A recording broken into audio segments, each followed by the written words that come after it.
everybody, Brittainy Wagner here, and I'm filling in for Joe Muirhead today, and I'm coming to you from Texas. So one of the things that I was going to talk to you guys today about was opportunities. What do they look like? Where do we find them? And I wanted to tell you a little bit about how Joe and I met, because I think it directly relates to this topic.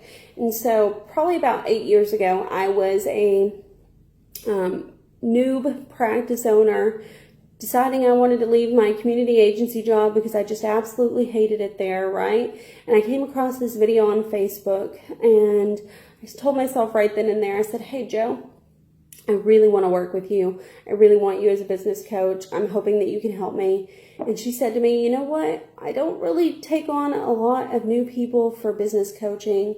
Why don't you go do Kelly Miranda's business school boot camp and then get back to me if you're still interested. So I did that, and then I went and I got back with her, and she said, great, you did it. And as we were sitting down, in one of our first business coach meetings, she says to me, how come you think about halfway through your course with Kelly and Miranda that your practice was full? And I was like, I don't know. Maybe it's just because I live in this rural area, right? And there's a lack of providers, and they just got lucky playing phone roulette and went down the list until they found somebody that had an opening, and lucky me, it was me. And she goes, I don't really think that it was just because there was a shortage. I think it's a little bit more deeper than that. And she goes, so if it wasn't about a shortage, what could it be about? And as I got to thinking about it, I really told myself that it was because I was sitting down and I was listening to people's pain and people's suffering and what it was that they really wanted out of life and how I could help them achieve that. And when we think about opportunities really aren't any different.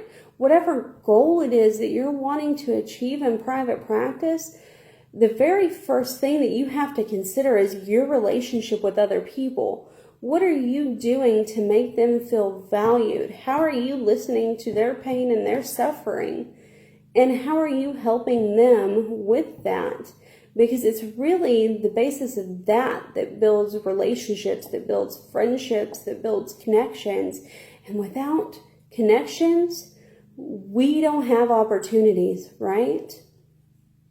So the first line of defense or offense, I don't know.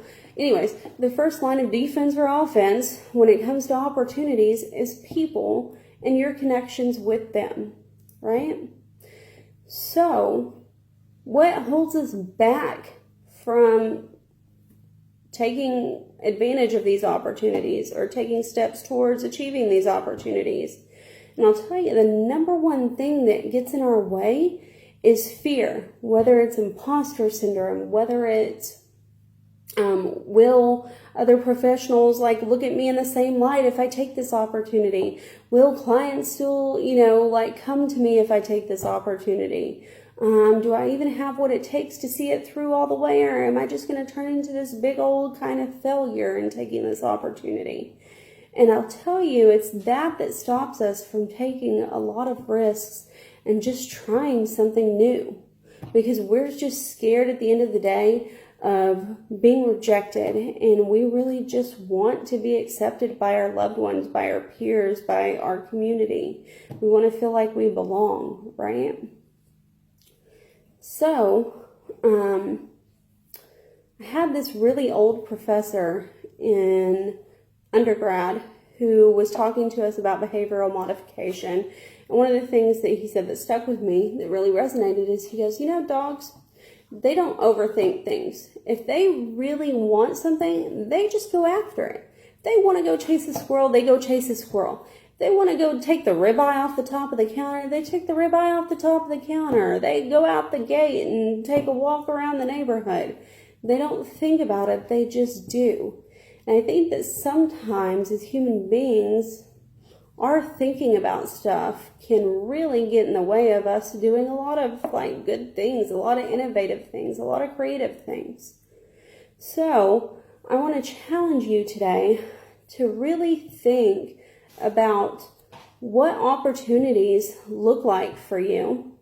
Where do you find them? Is it through your family members? Is it through your business connections that you've made? Is it through your church? Whatever the case may be. Now, I want you to think about what's stopping you from acting on those opportunities. Is it fear? Is it financial reasons? Is it because you don't feel like you're ready yet? And I want you to really explore those things. And I want you to ask yourself, are those good enough excuses, for lack of a better word, to not take that opportunity? I want you to really think about how your life would be different if you did take these opportunities. And is the risk worth it? You know, in my mind, in my experience as a clinician, as a group practice owner,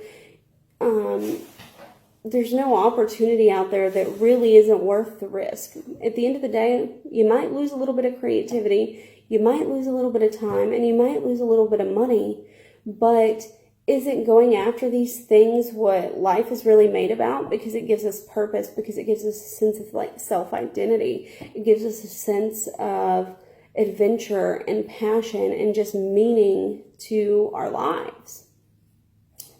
And I mean, we only have one life to live, right? And it's short. We don't know how long we're going to get. So don't we owe it to ourselves to really try?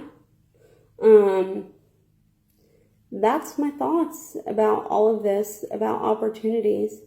I think we'll be richer in our lives if we take them. And I think that maybe society might be a little bit better off if we take them as clinicians as well. Anyways, that's just what I have to think about, and do with it what you want. But I would like to start a discussion, or even, have you guys leave your comments about what are some of the opportunities that you foresee for yourself and what's getting in your way of achieving those opportunities. Let's start a conversation around that and see what happens. Let's see how we can support one another. In the meantime, I'm going to go ahead and sign off, and I hope you guys have a good rest of your day, morning, night, evening, whatever time it is that you're watching it, and I'll see y'all later.